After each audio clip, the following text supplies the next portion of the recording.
Et c'est après coup, quand on entend les feedbacks, qu'on dit « Oh, gloire à Dieu!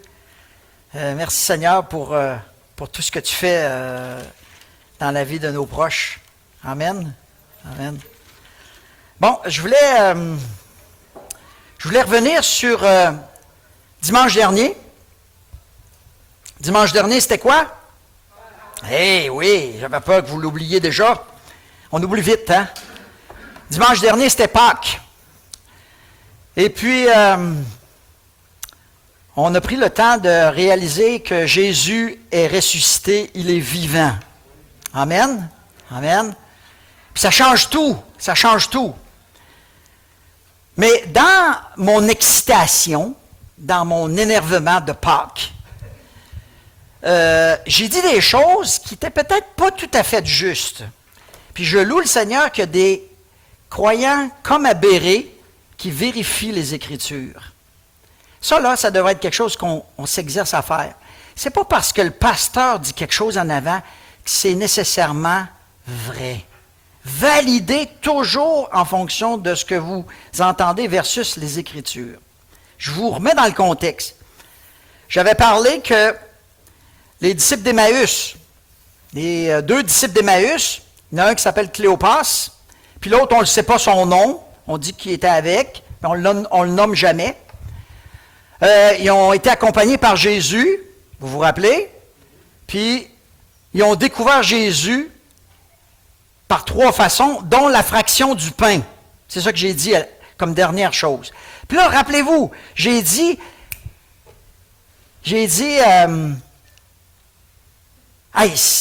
c'était facile pour eux autres de s'en rappeler. 2 jours avant, ils avaient mangé avec Jésus du pain.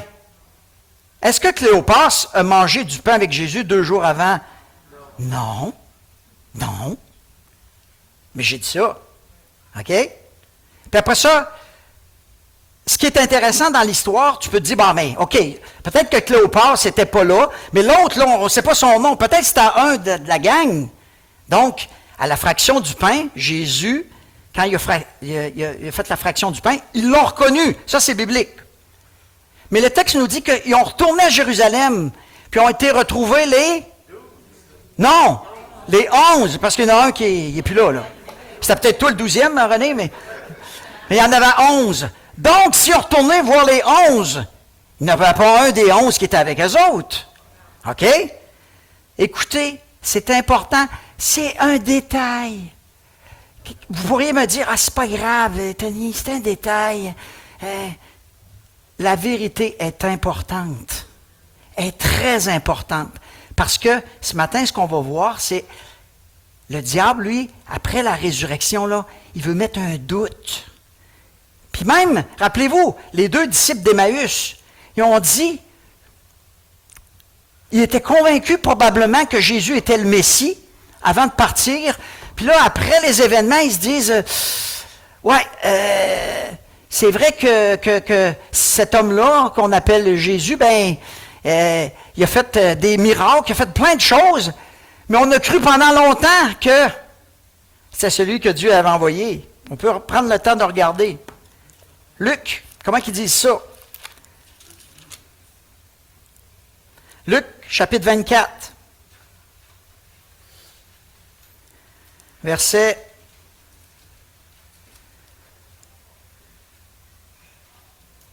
18.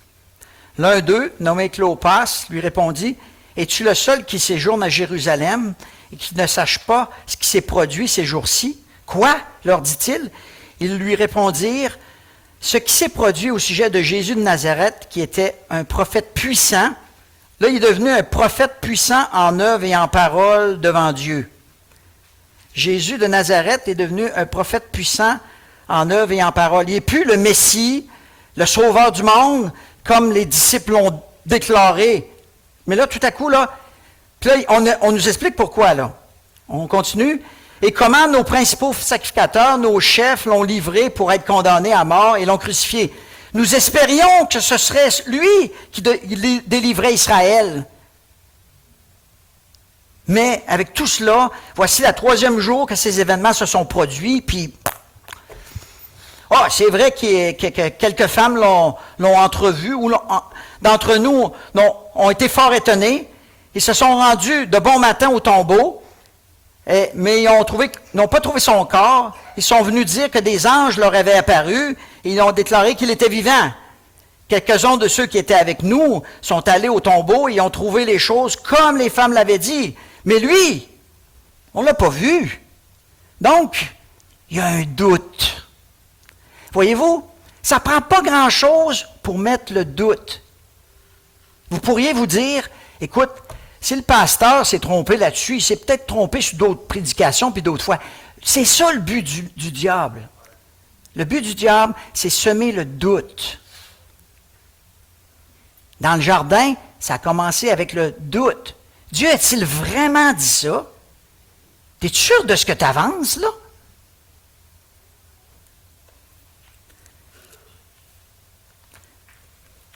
Voyez-vous, on va continuer notre périple après Pâques, juste pour voir ce qui s'est passé.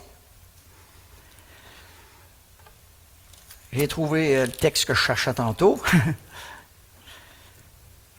Les 2 disciples sur le chemin d'Emmaüs n'étaient pas là lorsque Jésus a pris son dernier repas avec ses disciples.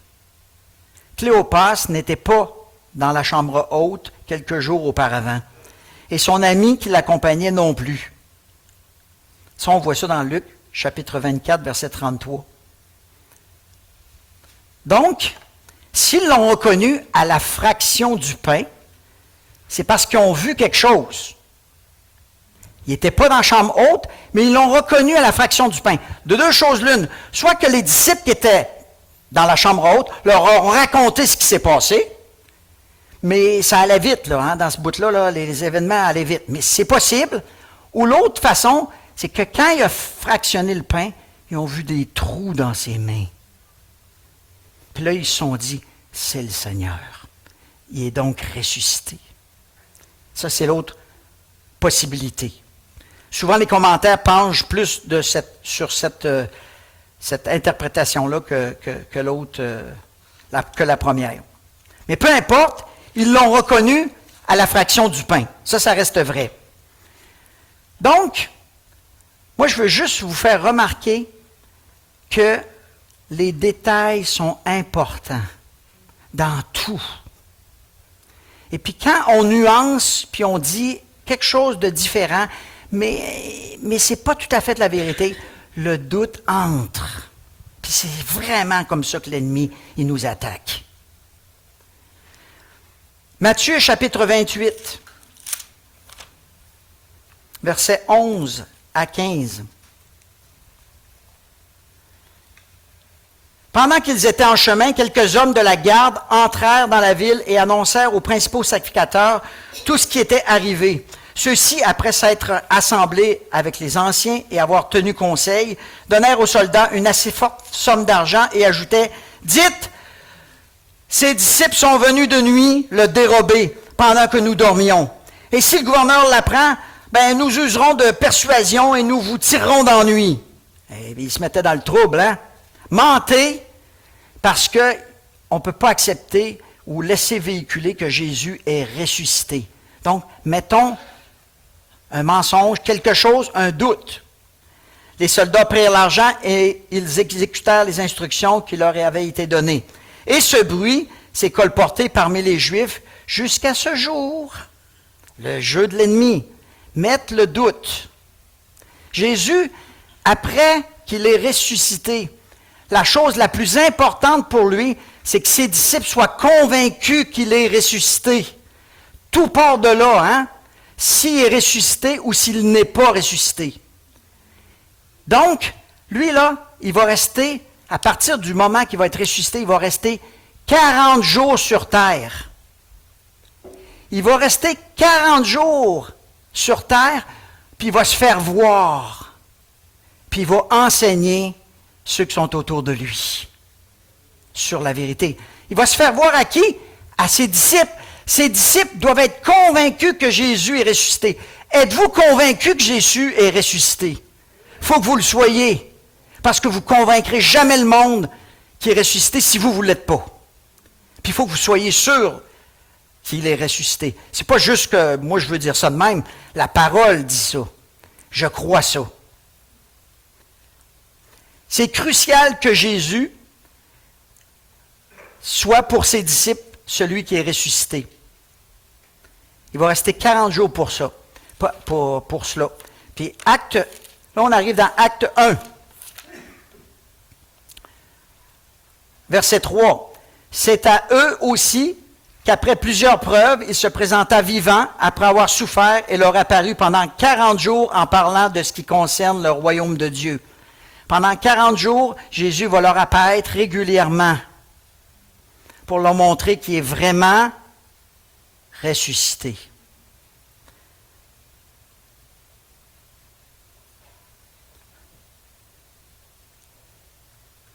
Verset Luc 24, verset 36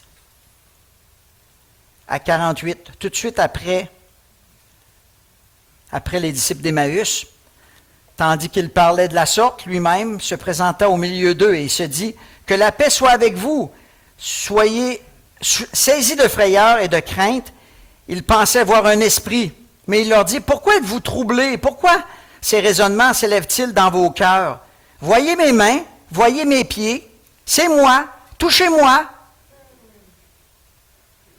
Voyez, pourquoi il dit « Voyez mes mains et mes pieds? » Parce qu'il y a des trous. C'est le signe qui a été crucifié. Un esprit n'a ni chair ni os, comme vous le voyez que j'en ai. En se disant cela, il leur montra ses mains et ses pieds. Comme, verset 41, comme dans la joie, ils ne croyaient pas encore. Ils ne croyaient pas encore. Et qu'ils étaient dans l'étonnement, il leur dit, « Avez-vous quelque chose à manger? »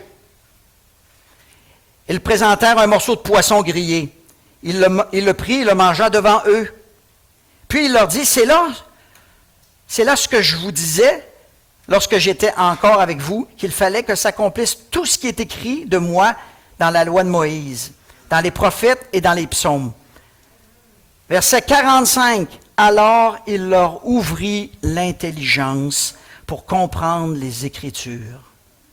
Seigneur, ouvre notre intelligence. Par ton esprit, ouvre notre intelligence pour qu'on puisse comprendre les Écritures et le pourquoi tu es venu sur cette terre. Que la croix prenne une direction complètement différente, qu'on puisse saisir ton œuvre dans sa totalité, avec nos limitations. Ouvre notre intelligence. On est limité, Seigneur, puis on a besoin de ton Saint-Esprit pour nous éclairer, pour nous aider à comprendre la suite de ce qui s'en vient. Au nom de Jésus. Amen.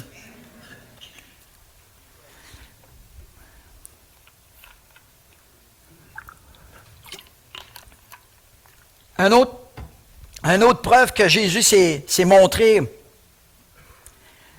1 Corinthiens chapitre 15. Ça se déroule toujours dans les 40 premiers jours. 1 Corinthiens chapitre 15.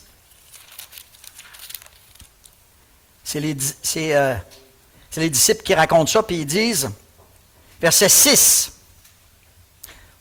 même on peut commencer avant, verset 3, « Je vous ai transmis avant tout ce que j'avais aussi reçu. Christ est mort pour nos péchés, selon les Écritures. Il a été enseveli, il a ressuscité le 3e jour, selon les Écritures, et il a vécu. Il a été vu par Céphas, puis par les 12.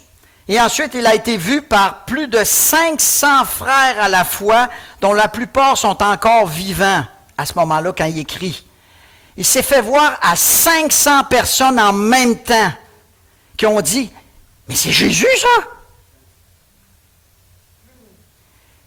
Et donc, quelques-uns sont aussi décédés. Ensuite, il a été vu par Jacques, puis tous les autres apôtres. Après eux tous, il se fait voir à moi comme l'avorton. On parle de Paul ici, car je suis moi-même le moine des apôtres, je ne mérite pas d'être appelé apôtre. Bon, puis là, il va nous parler un peu de lui, mais c'est l'idée que Christ, pendant 40 jours après qu'il a été ressuscité, voulait être sûr que ses disciples aient aucun doute qu'il est vraiment ressuscité. C'est la base de la foi chrétienne. Ça a besoin d'être solide. Par la suite, Jésus va être enlevé. Il va monter au ciel. On appelle ça l'ascension. L'ascension. Je pense que dans le passé lointain, ça a déjà été un jour férié. Hein? À cette heure, c'est un jour qu'on oublie. L'ascension. L'ascension vient sceller la vie de Jésus, sa mort et sa résurrection. L'ascension vient sceller tout ça. Et voici pourquoi je dis ça. L'ascension est racontée dans deux textes qu'on va regarder.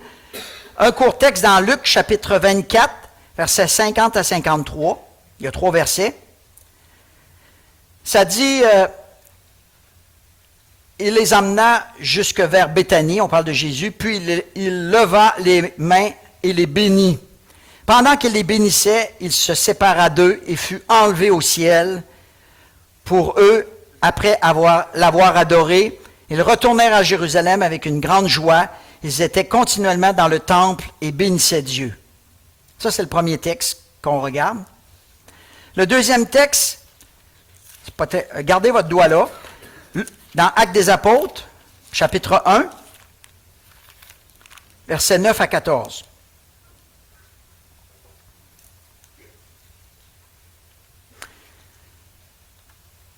C'est Jésus qui vient de dire qu'ils vont recevoir, verset 8, « Vous recevrez une puissance, celle du Saint-Esprit survenant sur vous, et vous serez mes témoins à Jérusalem, dans la Judée, dans la Samarie, jusqu'aux extrémités de la terre. » Après avoir dit cela, il fut enlevé pendant qu'ils le regardaient, et une nuée le déroba à leurs yeux. Et comme ils avaient le regard fixé vers le ciel, ce matin, dans la louange, on nous a dit de garder les yeux vers le ciel. Muriel, on ne s'était pas parlé. Le texte dit, levez les yeux vers le ciel. Pendant qu'ils s'en allaient, voici 2 hommes en vêtements blancs, on présume que c'est des anges, se présentèrent à eux et dirent, « Vous, Galiléens, pourquoi vous arrêtez-vous à regarder au ciel? Ce Jésus qui a été enlevé au ciel du milieu de vous reviendra de la même manière dont vous l'avez vu aller au ciel. » Alors ils retournèrent à Jérusalem depuis le mont appelé des Oliviers, qui est près de Jérusalem, à la distance d'un chemin de sabbat. Quand ils furent entrés, ils montèrent dans la chambre haute où ils se tenaient d'ordinaire. C'était Pierre, Jean, Jacques, André, Philippe, Thomas, Barthélemy, Matthieu, Jacques, fils d'Alphée, Simon le Zélote, et Jude, fils de Jacques. Tous d'un commun accord persévérèrent dans la prière avec les femmes et avec Marie, la mère de Jésus, et avec ses frères. Ça, c'est les 2 textes qu'on va prendre le temps de regarder ensemble. Allons tout de suite dans celui-là, dans Actes. Juste les grandes lignes que je veux vous faire remarquer.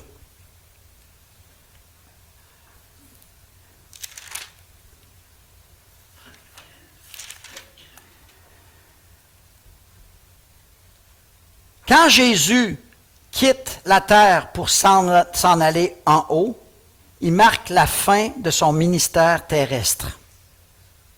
Jusque-là, Jésus était venu sur la terre, mort, ressuscité, puis là, il est enlevé. C'est la fin de son ministère terrestre.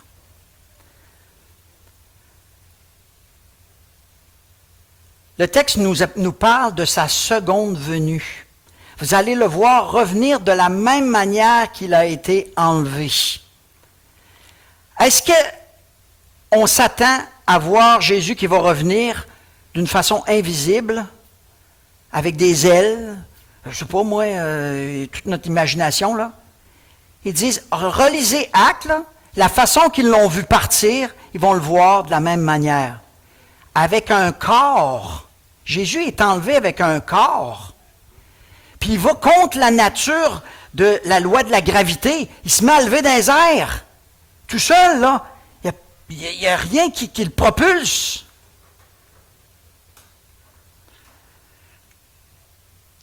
L'ascension n'est pas un adieu à ses disciples parce qu'il va revenir. Ce qui est intéressant aussi dans ce texte-là, c'est qu'on parle d'une attente dans la prière.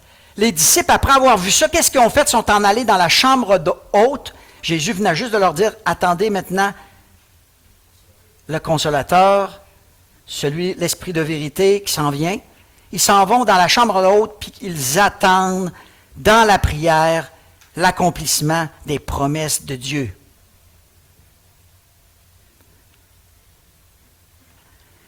Après l'ascension, la première réunion des disciples, tous étaient présents dans la prière. Lorsqu'il va revenir, je me suis posé la question, est-ce que je vais être dans cette chambre haute-là en train de prier à l'attendre? Ou je vais avoir abandonné parce que ça prend trop de temps? Parce que je crois à un mensonge à quelque part? C'est une question qu'on peut se poser. L'ascension est publique. C'est pas fait à cachette, c'est fait publiquement. Tous ceux qui étaient là l'ont vu. Jésus a souvent parlé en parabole, puis il a dit même des fois à certains miracles, j'aimerais mieux que cette résurrection-là, vous n'en parliez pas. Mais là, il veut qu'on sache. Il veut que ça soit évident qu'il est le Fils de Dieu, qu'il est le Messie qu'on attendait. Faites plus ça à cachette. Après ces mots, ils le virent s'éloigner dans les airs, ils le virent avec leurs yeux, et un nuage le cacha à leur vue, toujours la vue. Ils gardèrent encore les yeux fixés au ciel. Donc, on va le voir de nos propres yeux. Ils l'ont vu partir, il nous dit de la même manière, on va le voir de nos propres yeux revenir. Ça ne sera pas un esprit, ça ne sera pas le vent, ça ne sera pas quelque chose d'invisible. On va le voir de nos propres yeux. L'ascension s'est faite avec un corps humain et non un esprit, d'où il nous invite à croire à son retour. L'attente se fait dans la prière et en communauté. Avez-vous vu? Ils ne sont pas repartis chacun chez eux, ils sont ramassés ensemble, attendent en communauté l'accomplissement de cela. Quand il va revenir, ce ne sera pas un fantôme, ce ne sera pas un esprit, ça va être une vraie personne physique qu'on va voir. C'est ça que dit la parole. Apocalypse chapitre 1, verset 7 dit, « Tout œil le verra. » Tout œil le verra. Ça ne sera pas même juste les croyants, tout œil va le voir. Dans Luc, les 3 petits versets qu'on a là, qui parlent de l'ascension, Jésus bénit ses disciples et au même moment, il fut enlevé. Tout de suite après, ça nous dit, les disciples ont adoré. On adore Dieu. Donc, s'ils l'adorent, ils sont en train de reconnaître qu'il est Dieu. L'ascension nous amène à adorer Dieu. Rappelez-vous, avant, comment ils étaient nerveux, peureux, stressés. Ils n'étaient pas dans la joie. Là, on nous parle d'un texte où ils disent, ils adorèrent Jésus, ils étaient continuellement dans la joie. Quand Jésus leur annonce, avant sa mort, qu'il va être enlevé, il leur parle de ça, là. Là, ils sont attristés. Ici, là, ils sont dans la joie. Parce qu'ils ont compris quelque chose, là, qu'ils n'avaient pas compris avant. L'Esprit, Dieu leur a ouvert l'Esprit pour comprendre des choses qu'ils ne comprenaient pas avant. L'ascension amène ses disciples à l'adorer. Ce matin, là, quand on pense à l'ascension, on devrait adorer Dieu. Parce qu'il y a quelque chose là qui s'est passé. C'est un miracle en passant, hein? C'est pas quand on va contre la nature, là, puis on descend pas, on monte, là, il y a quelque chose qui est différent, là, de notre façon de voir les choses, là. Jusqu'à maintenant, il l'avait suivi, écouté, apprécié, honoré, aimé, vu faire des miracles, mais maintenant, il l'adore comme Dieu, comme le seul vrai Dieu. Ils le reconnaissent comme le seul vrai Dieu. Écoutez, la fête de Noël, là, puis l'ascension, là, c'est le même voyage. C'est Jésus qui part là-haut, puis qui descend sur terre. Puis là, c'est Jésus qui part sur terre, qui monte là-haut. C'est le même voyage. C'est le même voyage. C'est juste les directions qui sont opposées. Puis rappelez-vous, à Noël, dans le temps de Noël, quand il vient, les mages reconnaissent qui il est, ils l'adorent. Ici, quand il est enlevé, on l'adore.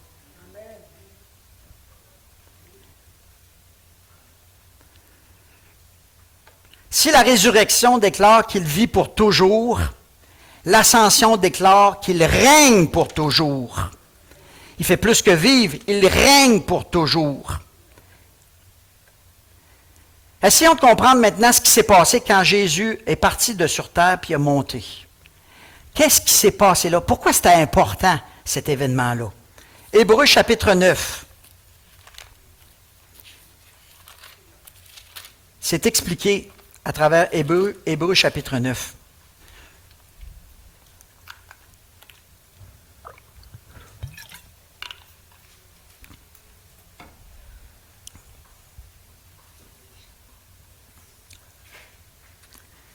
Verset 11. OK, on se rappelle, Jésus a vécu une vie sans péché, crucifié à la croix, ressuscité, ascension. Pourquoi l'ascension est si important? Verset 11. Christ est venu comme souverain sacrificateur des biens à venir. Il a traversé le tabernacle plus grand et plus parfait qui n'est pas construit par les mains d'un homme, c'est-à-dire ce qui n'est pas de cette création. Le tabernacle était une image de ce qui est en haut. On a fait un tabernacle, on a construit un tabernacle sur la terre avec les instructions de Dieu, mais c'était quelque chose de visible. Là, on parle d'un tabernacle qui est là-haut. Verset 12. « Et il est entré une fois pour toutes dans le sanctuaire, non avec le sang des boucs et des veaux, mais avec son propre sang. C'est ainsi qu'il nous a obtenu une rédemption éternelle. Car le sang des boucs et des taureaux et la cendre d'une génisse qu'on répand sur ceux qui sont souillés, les sanctifie de manière à purifier la chair, l'extérieur. Combien plus le sang de Christ qui, par l'Esprit éternel, s'est offert lui-même sans tache à Dieu, purifiera-t-il notre conscience des œuvres mortes pour que nous servions le Dieu vivant.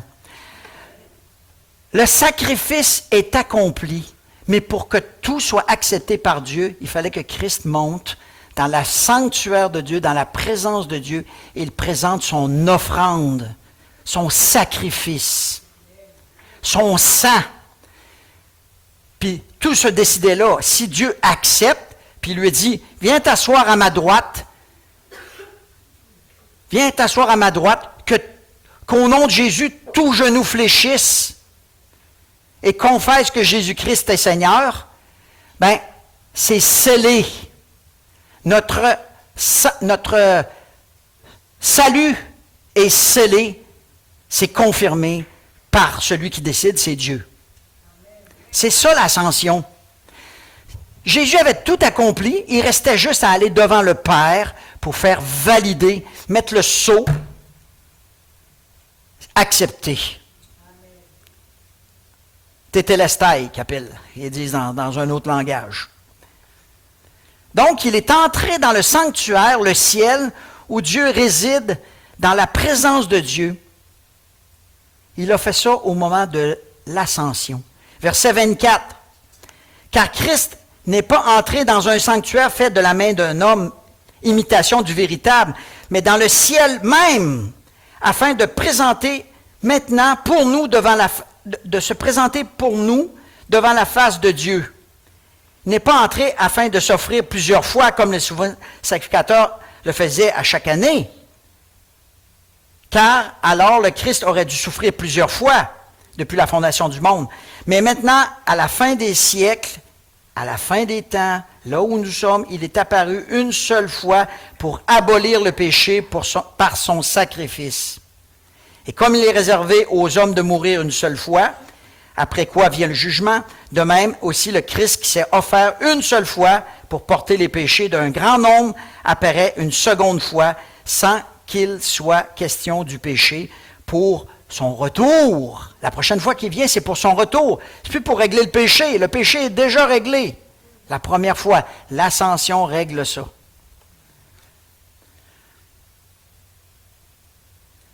Dieu a accepté son sacrifice puisqu'il l'a assis à perpétuité à la droite de Dieu.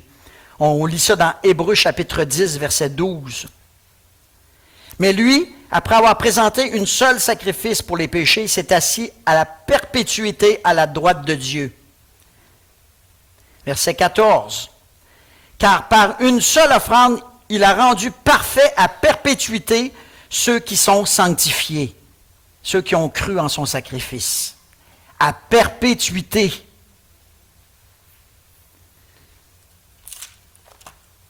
Un autre texte qui vient renchérir encore plus ce que je viens de dire, Philippiens chapitre 2, verset 9.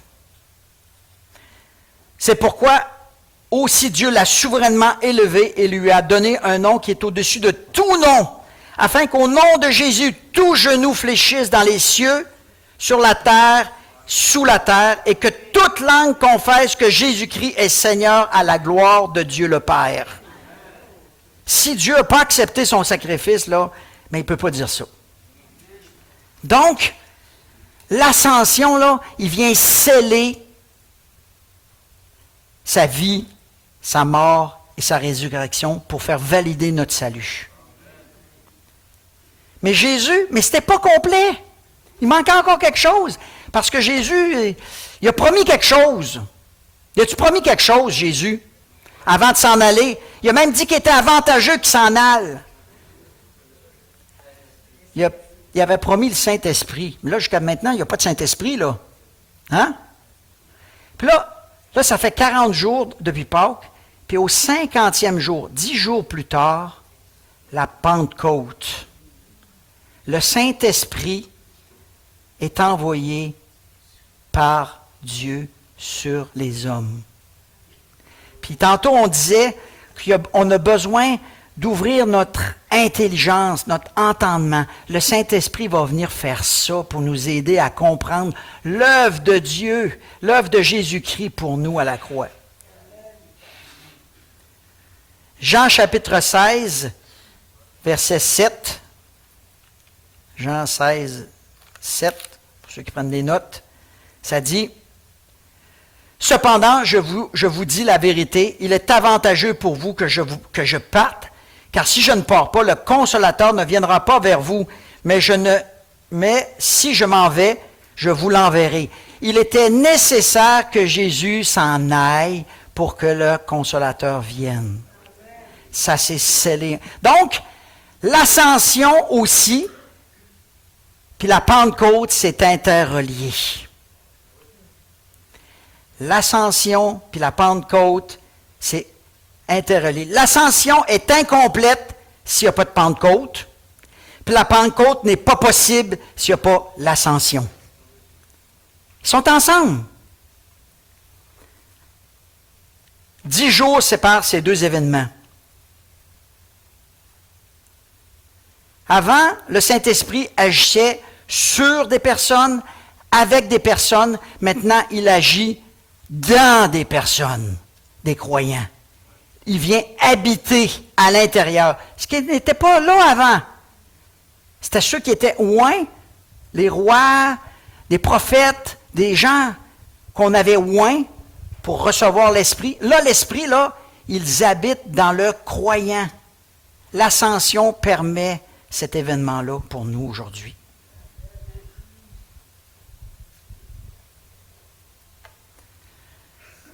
Dieu choisit d'habiter en nous et nous devenons le temple du Saint-Esprit. Il y avait dans l'Ancienne Alliance, il y avait un temple. Dieu a un temple en haut, puis maintenant, on devient le temple du Saint-Esprit.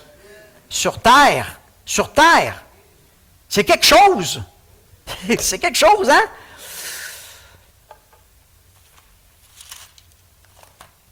C'est riche. Vous ne trouvez pas ça riche? Oh, Sarah, là, je me rapproche de toi, là. Acte 2, verset 32. Verset 32? Pas sûr.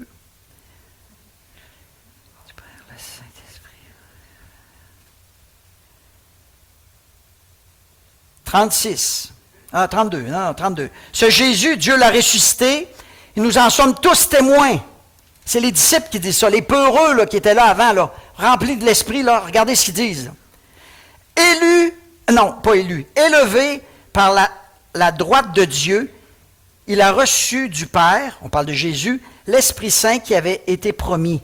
Le Père a donné à Jésus l'Esprit Saint. Et il l'a répandu. Jésus tient sa promesse. Il répand son esprit, comme vous le voyez et vous l'entendez.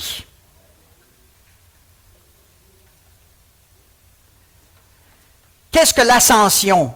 Parce qu'en réalité, le message est sur l'ascension. Vous m'avez vu venir. Qu'est-ce que l'ascension de Jésus produit dans nos vies? Elle nous amène à louer puis à adorer Dieu pour l'œuvre extraordinaire qu'il a faite à travers Jésus-Christ, par son sacrifice et l'œuvre qu'il a accomplie. Elle nous trace un chemin que nous allons emprunter à la résurrection des morts. Êtes-vous conscient de ça? 1 Thessaloniciens.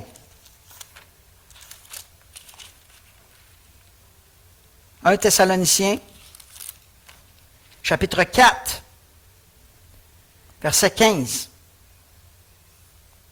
Voici en effet ce que nous vous déclarons, dit Paul, après une parole. Voici en effet ce que nous vous déclarons d'après une parole du Seigneur. Nous les vivants, restez pour l'avènement du Seigneur. Lorsque le Seigneur va revenir, lorsqu'il va redescendre avec son corps, qu'on va voir, nous les vivants qui sommes encore là, nous ne devancerons pas ceux qui sont endormis.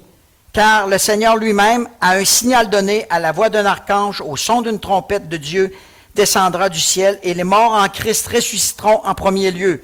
Ensuite, nous les vivants. Donc, les morts en Christ, ceux qui sont morts en croyant en Jésus, vont ressusciter. Nous les vivants, moi je ne suis pas encore mort, mais je vois Jésus qui descend, selon Actes, qui seront restés, nous serons enlevés ensemble avec eux dans les nuées à la rencontre du Seigneur, exactement pareil comme dans Acte 1 que je vous ai lu tantôt. On va lever dans les airs. Essayez de m'expliquer ça. Ça prend de la foi, hein? Il ne nous parle pas d'elle, il ne me parle pas de fusée, il ne parle de rien. Mais on va être enlevés dans les airs, au son de la trompette, avec ceux qui sont morts en Christ, puis on va aller à la rencontre du Seigneur dans les airs. Le Seigneur va être encore dans les airs, on va aller le rejoindre sur un nuage, j'ai envie de dire. Puis nous serons toujours avec le Seigneur. Consolez-vous donc les uns les autres par ces paroles. Si vous trouvez ça tough, des fois, encouragez-vous, parce que le jour du retour du Seigneur est proche. On est aveugle de vivre ça. Moi, j'ai pensé longtemps que ça serait mes enfants ou mes petits-enfants. Je ne suis plus sûr de ça du tout. Je pense que je vais le vivre. Je pense vraiment que je vais le vivre. Parce que je vois des signes, des événements qui me montrent plein de choses. Soyons prêts, par exemple. Quand on se dit que c'est l'autre génération ou l'autre après qui va... On a tendance à mettre les deux pieds sur le pouf puis à être moins prêts. Mais quand ça nous concerne, il faut être prêt. Jésus va prendre ceux qui sont prêts. Éphésiens, chapitre 2, versets 5 et 6 nous dit « Nous sommes assis avec Christ dans les lieux célestes. » Vous êtes déjà assis avec Christ dans les lieux célestes. Pourquoi? À cause de l'ascension. Vous êtes Par la foi, vous êtes déjà dans la présence de Dieu. Pas d'amen. C'est correct. On va être revêtu d'un corps glorifié. Quand on va s'élever, on va être renouvelé d'un corps glorifié. Mais on va nous voir. On ne sera pas invisible. Puis ce corps-là va défier la loi de la gravité, puis plein d'autres lois. Nous allons le connaître tel qu'il est. Plus de cachette, plus de parabole, on va le connaître, on va le voir tel qu'il est.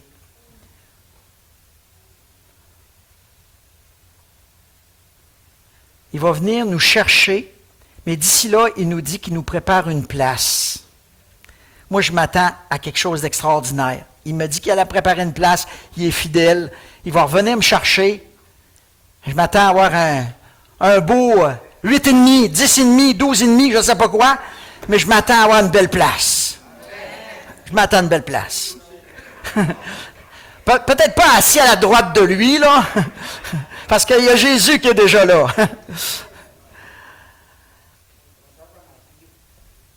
L'ascension de Jésus est un miracle en soi. C'est contre la nature. C'est contre la nature de lever dans les airs. Mais nous allons bénéficier et vivre cette puissance-là qui vient de Dieu. Donc, que la joie et la reconnaissance montent de nos cœurs. Parce que Jésus a dit, tout est accompli. Tout est accompli. Puis l'ascension vient sceller tout ce qu'il avait accompli. Pour pouvoir vivre cela, expérimenter ça, il faut que je persévère jusqu'à la fin. Ça, c'est ma part. Vous me voyez venir au son, là?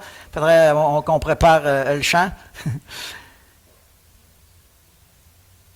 Persévérer jusqu'à la fin, c'est ce que Dieu nous demande dans la foi.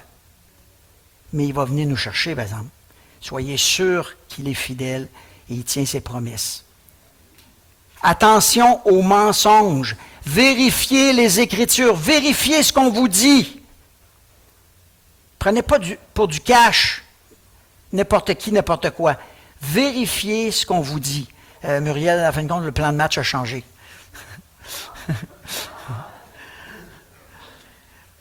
Vérifiez ce qu'on vous dit, puis persévérons dans la foi que Dieu nous donne, dans ses promesses, mais aussi dans son sacrifice.